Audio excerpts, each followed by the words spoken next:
Bonjour, je me présente, Kelly Méran. Je suis passionnée d'entrepreneuriat et de marketing alternatif. Je suis tombée sur le growth hacking un peu par hasard. J'accompagne depuis 6 ans maintenant start-upers et start-upeuses à passer de l'idée au produit et du produit à la croissance. Je cherchais de nouveaux chemins, de nouvelles méthodes pour répondre aux besoins de mes clients. Conquise par cette discipline qui est avant tout un mode de pensée, je vous invite dans ce premier chapitre à découvrir les fondamentaux du growth hacking et espère vous y transmettre passion et curiosité. Le growth hacking est utilisé à tort et à travers comme le saint graal de la croissance qui marche à tous les coups. Mais concrètement, qu'est-ce que c'est ? Certains disent que c'est une nouvelle discipline du marketing. Définissons simplement le concept. Growth, c'est la croissance. Hacking, c'est le piratage. Comprenez donc le piratage de la croissance. Son objectif, une forte croissance donc, mais à faible coût.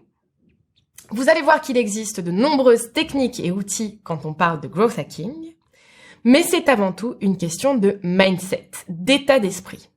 De l'optimisation du produit à l'expérience client en passant par les taux de conversion, vous allez devoir chercher constamment de nouvelles opportunités pour améliorer vos process en continu.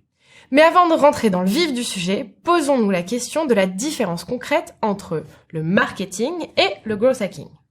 Le marketing a beaucoup évolué ces dernières années. Avant, le marketing s'occupait seulement de ce qu'il y avait en amont de la vente, puis remettait le produit dans les mains des équipes de vente.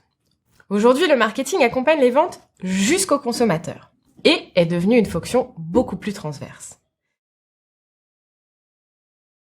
Malgré ces évolutions, le marketing doit vendre. Le growth hacker, lui, vient challenger cette vision. Il a pour responsabilité la croissance du chiffre d'affaires, certes, mais pas que. Le growth hacker adresse la totalité du parcours client.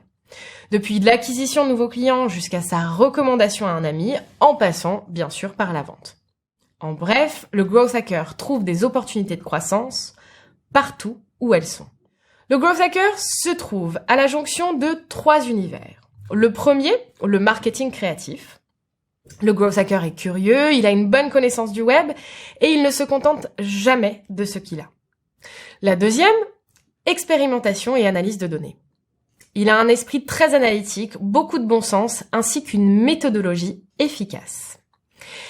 Et la troisième, l'automatisation et l'ingénierie. Il cherche à optimiser, il est consciencieux des coûts comme des clients. Découvrez aussi dans la partie écrite de ce chapitre le premier hack de l'histoire, celui de Hotmail. On se retrouve dans le prochain chapitre pour aborder les fondamentaux de la croissance.